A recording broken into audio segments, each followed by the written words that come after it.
la bienvenida a nuestro invitado del día de hoy, al doctor Aníbal García Duvergé, vicepresidente nacional del Partido Revolucionario Dominicano. ¿Cómo le va? ¿Cómo está usted? Muy bien, un placer estar con ustedes. Muchas gracias, muchas gracias.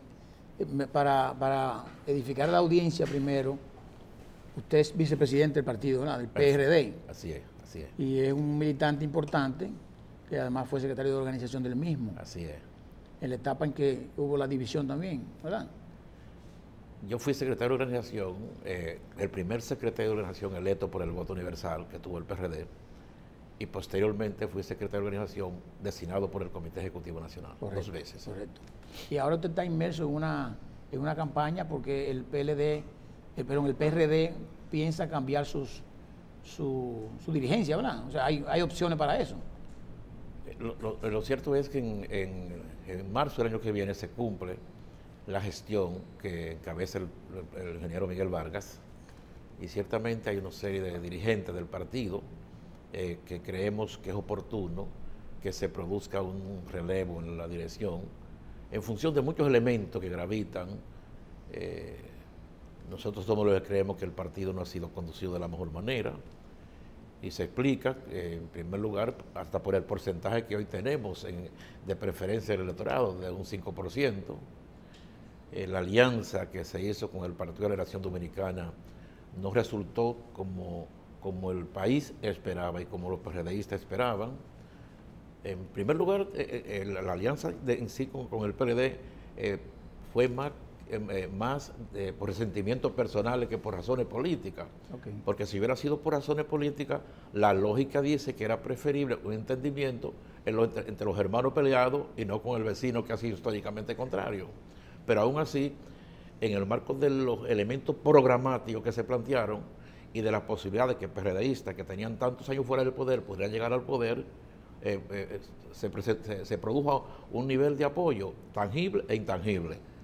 Lo tangible es el 5%, pero lo intangible es que el partido más importante que ha tenido la democracia dominicana, el PRD, apoyó al PLD.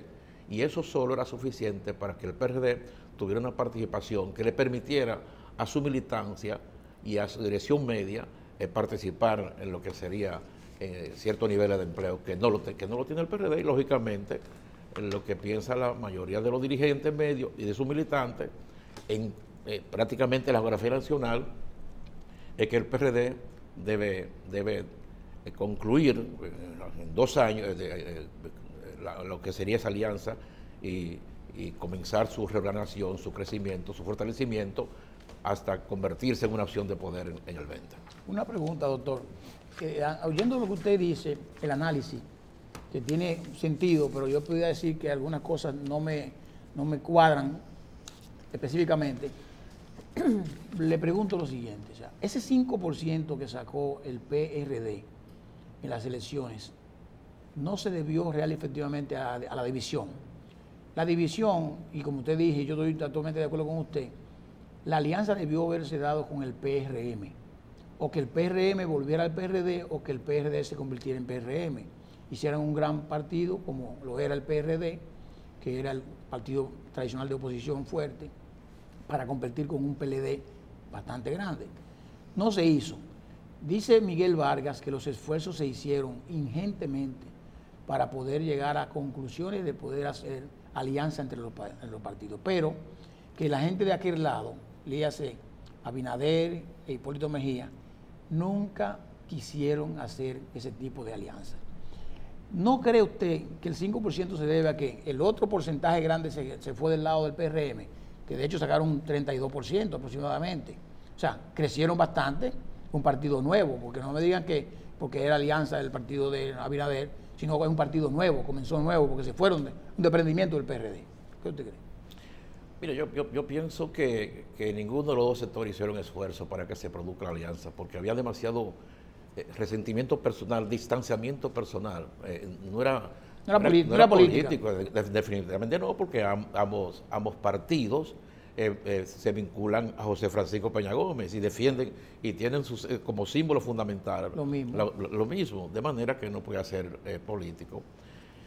Yo pienso que el 5% es producto, en primer lugar, porque la mayoría de los PRDistas entendió que el fraccionamiento que se produjo en el 12, que impidió que el PRD ganara las elecciones, uno de los sectores tuvo alguna dificultad.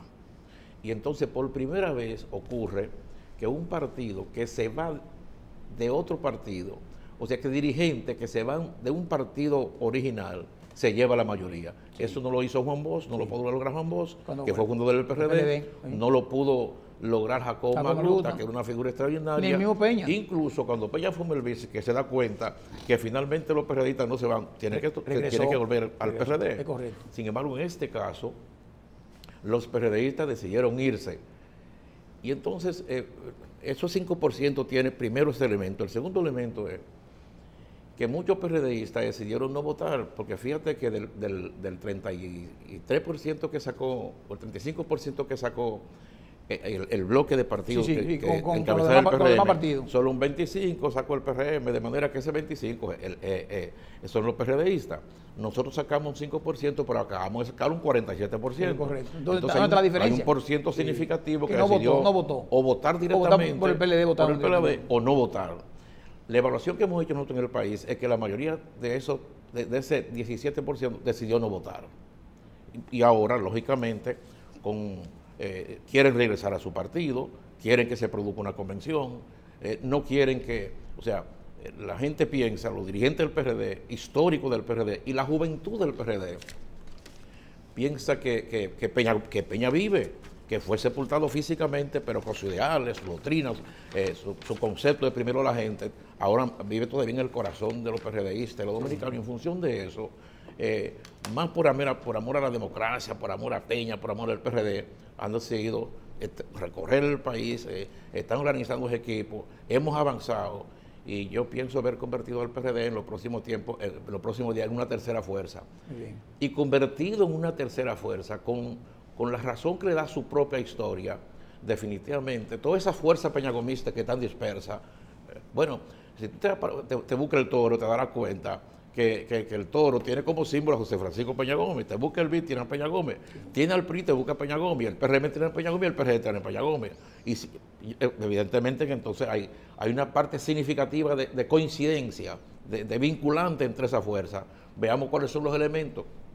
Lógicamente debe ser programático, debe ser propuestas que tienen que ver con resolver los grandes problemas que tiene el país. Sí. Y entonces yo pienso que podría producirse un acercamiento que permita que en el 20 toda esa fuerza peñagomista vaya debidamente unificada. Me quedó claro. Sí. Vamos un poquito a la parte técnica. Usted fue director general del IDECOP. Así es. Instituto Dominicano de las Cooperativas, ¿verdad? Perfecto.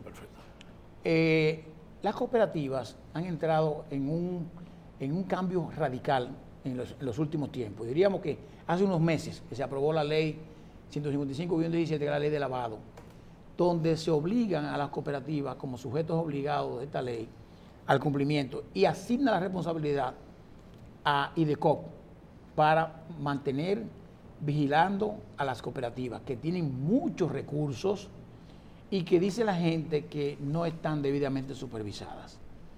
La pregunta para un exdirector general es, primero, ¿qué usted cree con relación a la supervisión en la época que usted tuvo a las cooperativas, en la que la gente ha confiado mucho en el sistema? No ha habido grandes,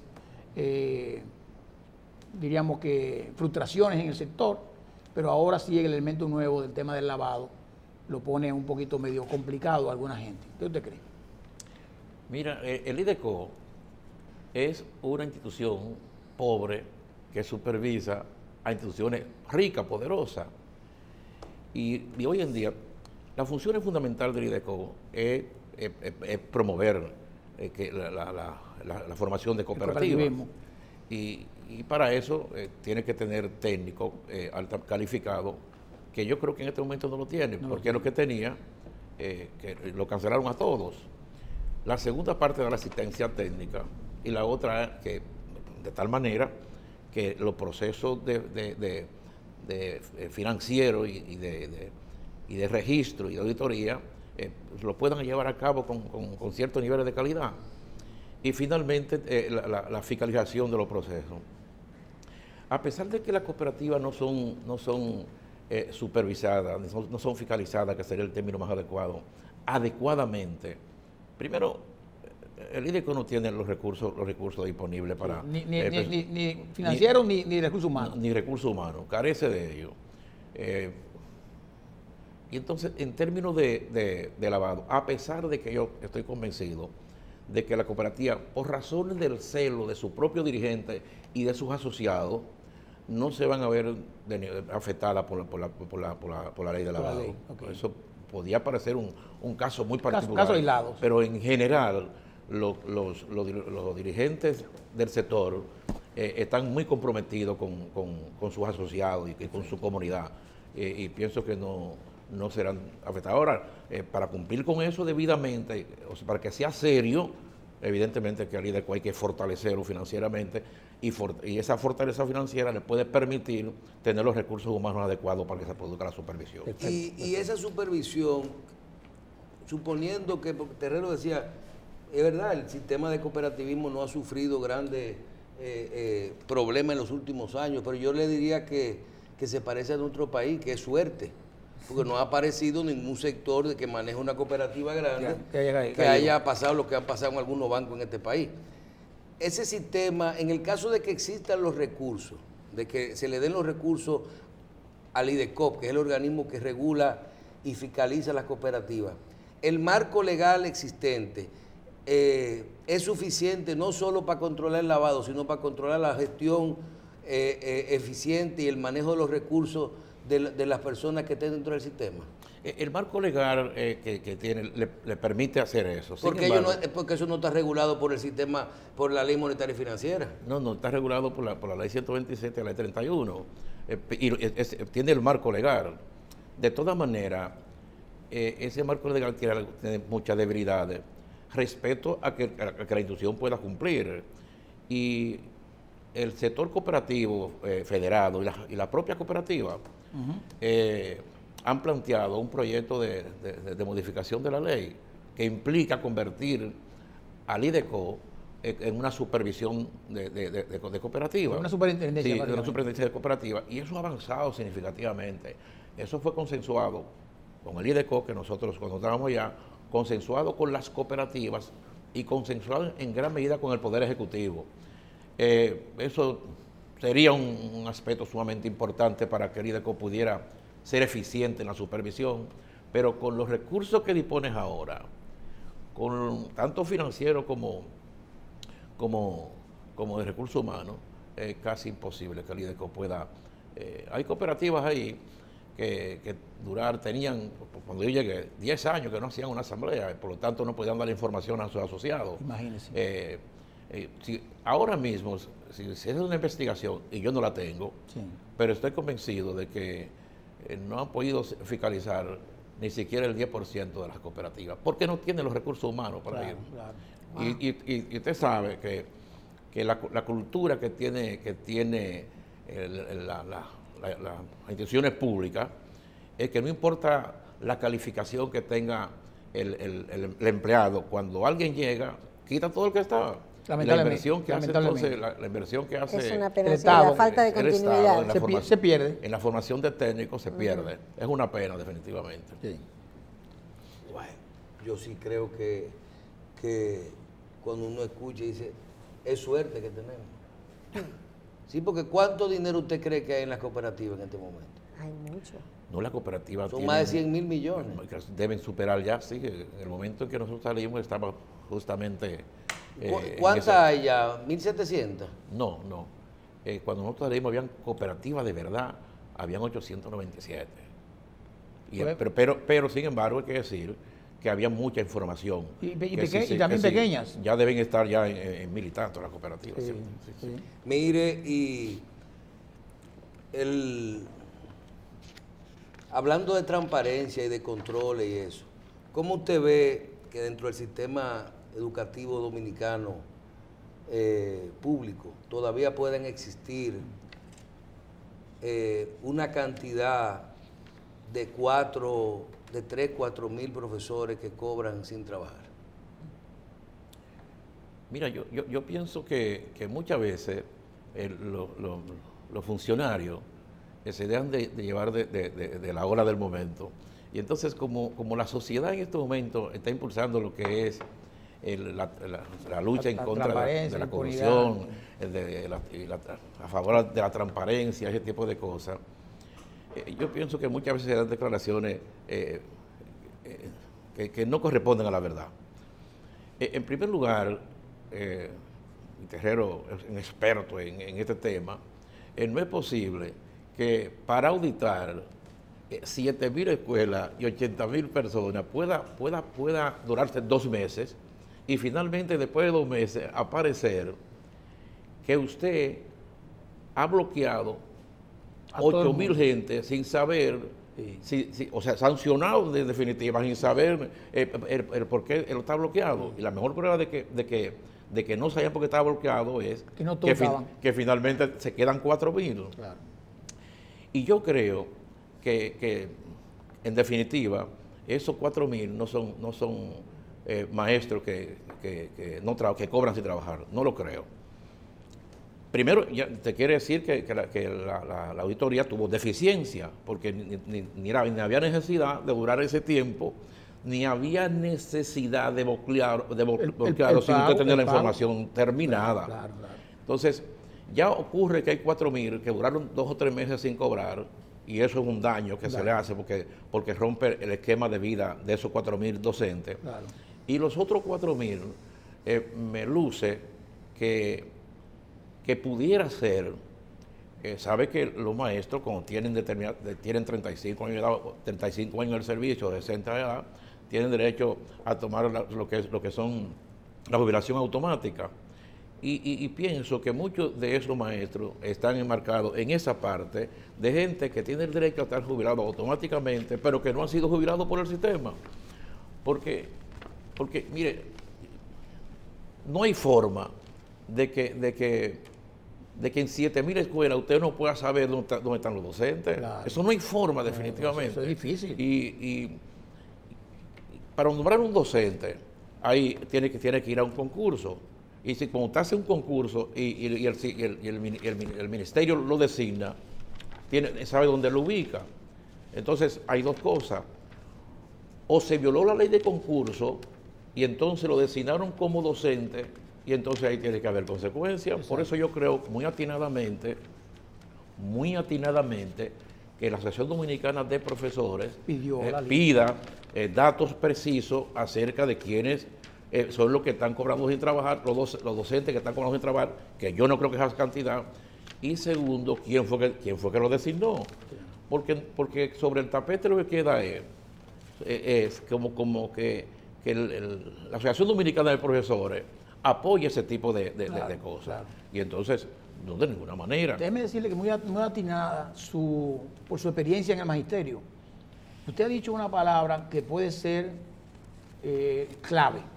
Usted dice, hay muchos maestros que por alguna razón, no fue así lo que usted lo dijo, pero en el sentido sí, no han sido pensionados.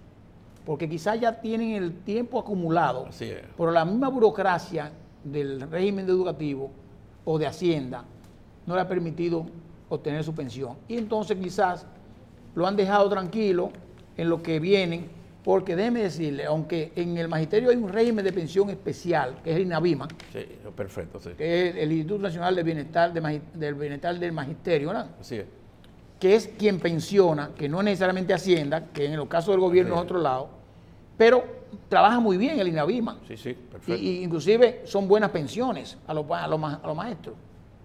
Pero puede ser eso de que haya mucha gente que esté en ese limbo, porque en el caso, por ejemplo, cuando Hacienda autoriza, por la ley 379-81, cuando autoriza una pensión de un empleado público, desde que la autoriza, sin que haya salido el decreto, esa persona se puede ir a su casa. Sí. Y se va a su casa con su salario en 100% hasta que salga el decreto. Eso pasa. Cuando sale el decreto, entonces dice, mire, usted fue favorecido con un 80%, con un 70%, un 95% de su salario. Quizás es el mismo caso, ¿verdad? Sí, yo conozco decenas de maestros que tienen 35, 40 años, que no han sido jubilados, pero no están en las aulas, sencillamente porque el sistema no lo ha jubilado. O sea, yo creo que en definitiva, el ministro, ustedes saben que en un país donde hay tanta confusión, tanta falta de transparencia, un anuncio de esa naturaleza crea escozor. Claro. Pero pienso que se apresuró, que él debió esperar el resultado final para que pueda decir, miren, estos docentes tienen tanto tiempo cobrando y Inclusive trabajando. para bloquear las cuentas, porque lo que Incluso para originó fue el bloquear bloqueo. es que es un abuso. Es un abuso. Es un abuso, definitivamente. Tú no sabes lo que está pasando. Un Claro. abuso. Tú no puedes bloquear, no le paguen a nadie. Un Fueron abuso 8.000. que puede ser inclusive Sí, demandado. Demandado. Pero nosotros le definitivamente. devolvieron su dinero. ¿A cuáles? A los El 4 15. No, no, está bien, pero tú no me puedes dejar, o dice el profesor, tú dices, déjame 4 meses sin cobrarte que tú averigües. No, pues No puede ser. averigüe primero y después tome la medida. Claro, toma la medida después. Y mire, y me parece que Yo el todavía ministro- creo que eso se va a negociar. En defensa Pero no es de es que no- eso, es que en no es- defensa de eso hay muchos maestros que entre ellos mismos se cambian. Yo voy a Villamella y tú vas a... Sí, pero No, yo- entre pero ellos. esos no son los casos. no, no, esos no son Eso, los casos. eso Yo ha me- sucedido yo- en muchos casos. Pero yo ¿sí? me permito decirle que eso no existe en este momento. Eso pudiera ocurrir en algún tiempo, pero ahora no. Ahora, un traslado es responsabilidad básica si en el distrito, El del director director del del distrito. Ningún maestro se automáticamente va solo, se dice- va solo. Y si es de regional a regional, yo le quiero decir que tiene que ser el ministerio que lo autorice, que un regional no traslada un maestro. No. Yo por eso estoy convencido de que la información del ministro no es verdad, que se apresuró. Incluso, hablando de educación y del ministerio, la cooperativa de Mano tiene 47 años de existencia. En esos 47 años, el único ministro que se atrevió a enfrentar a la cooperativa, que la gente piensa que es el mejor esfuerzo colectivo que ha tenido el país y que ha resuelto los problemas fundamentales de los maestros. Los maestros ven la cooperativa como su esperanza. Y el ministro ahora toma una resolución sin reunirse con su dirigente diciendo no le podemos descontar más del 40% del salario de los maestros, por lo tanto no pueden comprometer. Primero, el ministro no tiene derecho No, él no puede a una ejercer. institución que tiene 47 años tomar esa decisión sabiendo que puede llevar a una quiebra, Pero a un además, desastre. Y segundo, pero además el acuerdo entre las partes. de acuerdo entre las partes. Y segundo, al ministro no lo ha nombrado administrador del La salario de los cooperativa. maestros, tampoco Sí. tiene derecho a hacer eso. Sí. Puede llegar a un acuerdo con la cooperativa, en definitiva, de manera que estoy convencido que también este tema va a traer algunos niveles de confrontación con la Asociación Dominicana de Profesores, que está en la obligación de exigir que le den los datos respecto a los 4.000 docentes que dicen que no, dicen que cobran sin trabajar, que yo no lo creo. Y segundo, está en la obligación de defender a la cooperativa de maestros, Claro. porque para los maestros, la ADP es una la institución que reivindica el sector socialmente, pero la cooperativa es la que lo reivindica económicamente, Sí, por lo sí. tanto no pueden exponerse Esa es la a que Cooperativa Nacional de Maestros. Sí, Perfecto, ya. perfecto. Ese CONAMA. Perfecto. Sí, sí. Pero una pregunta, ese acuerdo que tiene, por ejemplo, cuando usted decía de que se prohibió que le descontaran el 40% a los profesores, No, los servicios que da la cooperativa de maestros, que presta, de préstamo, para- de tiendas, de enseres, claro. de viviendas, ese tipo de Claro. cosas, le permite que puedan afectar hasta un nivel del salario salario. del maestro. Sí, Sí. perfecto. Eso ha venido normal y eso ha permitido que los maestros les hagan muchísimos problemas y que la cooperativa lógicamente se fortalezca, Crezca. convirtiéndose en una de las instituciones cooperativas más importantes del país y de América Latina. El ministro de Educación toma, intuito persona, emite una resolución en la que dice, no, los maestros no pueden afectar más del 40%. Y yo digo que si el ministro tiene algún nivel de preocupación por el nivel en que se afecta el salario, por las razones que sean, la lógica te dice que debió ser, que si va a tomar una resolución debe ser consensuada con la cooperativa de maestros y con la Asociación Dominicana de Profesores, que es quien representa a los maestros, ambas instituciones, Claro. porque él no es el administrador del salario de los maestros, no tiene derecho a ese o tipo sea, de yo cosas. soy el que decido. Si yo voy soy- a un banco Pero y por cojo un Dios. préstamo que me lleva el 80%, si el banco me lo da, porque el banco tiene sus normas. Igualmente lo tiene la cooperativa. Pero Definitivamente. no me puede decir a mí, el empleador mío, no, usted no pudo haber cogido ese préstamo hasta el 80%. De ninguna Eso lo decido manera, yo. de ninguna Es un manera. tema también de debate. Y pienso entonces que eso va a traer también algunos niveles de ¿Y quién dificultad. fue? Una pregunta, doctor, ¿quién fue que hizo la auditoría? Bueno, fue el ministerio, me parece. El mismo ministerio. Fue el mismo ministerio. Pero déjame decirte, para hacer una auditoría de esa naturaleza, solo hay que saber contar y tener sentido común. Yo estoy de acuerdo con usted, pero quizás era mejor conseguir una parte externa. No necesariamente la Cámara de Cuentas, sino una parte externa que garantizara más transparencia al mismo proceso. Sí, correcto. Y no dura tanto, porque eso es tan fácil como usted dice. O sea, y mire, yo sé, la escuela, el magisterio está estructurado adecuadamente. Hay una estructura organizada. Como dice, el distrito escolar número que sé yo cuánto. Yo me acuerdo yo era de Villa Altagracia. El distrito escolar número 32, no me acuerdo si era 32. Yo me acuerdo que eso funcionaba bien. Viene el director del distrito escolar. O sea, todo eso funciona, la gente se conoce. No es posible que en la escuela Javier Angulo Guridis, usted me diga a mí, que hay 20 profesores y que 2 se cambiaron. ¿Y cómo es posible? No, los mismos profesores también dicen... No, eso no ocurre. Eso no ocurre, no es tan fácil eso. Eso no ocurre. Lo que puede sí ocurrir es que el director del distrito, que se cuida mucho de que esas informaciones lleguen a la regional, y el regional llega al el ministerio no las procese Otra cosa. y no tenga las informaciones que debe tener. Pero esa deficiencia no puede perjudicar al profesor. Perjudicar al profesor de ninguna manera. En mi vida magisterial, yo nunca he visto un maestro que cobre sin trabajar. Así es horrible. Mire, ¿y cuál es el plan del PRD en este momento a nivel de sus estructuras? ¿Se mantiene todo intacto? Bueno, el PRD, como consecuencia... No hay ninguno, porque ya se han hecho declaraciones que parece que se van a tratar de ir solos. Pero yo hablo en cuanto a su estructura interna, no hay ningún cambio, todo se mantiene igual. Ustedes no van a realizar ningún proceso interno. Sí, mire, el PRD, como consecuencia del fraccionamiento, sus estructuras están muy mal. O sea, el PRD en este momento tenemos la dificultad de que el comité ejecutivo, no sabemos cuántos miembros tiene el comité ejecutivo, no sabemos cuántos miembros tiene la comisión política, los comités municipales no funcionan, no tenemos locales. Porque todo el mundo fue con su propio cargo. Se fue un proceso de... ¿Cuántos vicepresidentes hay? Mira, 50. Déjeme decirle qué pasa, porque esa pregunta para nosotros es fundamental. Usted sabe que nosotros tenemos un proceso ahora mismo en el Tribunal Superior Electoral, que es la primera instancia que recibe.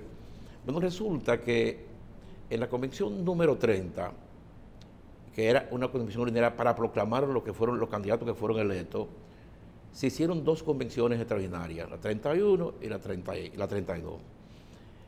Mientras se desarrollaba la convención 30, se hizo esa convención ordinaria, convocó una convención extraordinaria y modificó los estatutos, planteó la modificación de los estatutos. Bueno, en el marco de la efervescencia, que significa que se tiene una convención ordinaria para convocar una extraordinaria, no se supo cuáles fueron los elementos que se modificaban. Y resulta que en esa modificación, el PRD tenía 45 vicepresidentes, se sube a 50 electos, pero le da facultad al presidente para poner la cantidad de vicepresidentes que considere del lugar. Sobre esos 45. Y eso sencillamente es imposible, porque, o sea, yo soy vicepresidente, que soy electo por el voto universal, de repente yo no voy a tener 150 vicepresidentes, porque el presidente tendría de ninguna manera. De igual manera, le dio facultad al presidente del partido, al que sea, pero nosotros estamos diciendo que eso viola derechos fundamentales. Sí. Es que si yo soy presidente de la provincial, electo por convención, o secretario general, el presidente me juramentan mañana y el presidente pasado mañana tiene derecho a quitar y poner otro, sin que haya un proceso disciplinario por el medio. Y eso es sencillamente para nosotros absolutamente imposible. De igual manera, hay secretarios generales nacionales que eran funciones designadas a la función privativa del Comité Ejecutivo Nacional o de la Comisión Política, a propuesta de la Comisión Política. Y entonces esos secretarios nacionales pasó a ser una facultad que asume el presidente, y nosotros creemos que no puede ser, que la esencia de los partidos tiene que ser la democracia, y son los organismos que representan la democracia. Y un partido que no vende democracia interna no puede decir que va a ser demócrata en el país. Entonces, por eso nosotros estamos impugnando esos artículos en el Tribunal Superior Electoral. Y las votaciones son el próximo marzo, ¿verdad?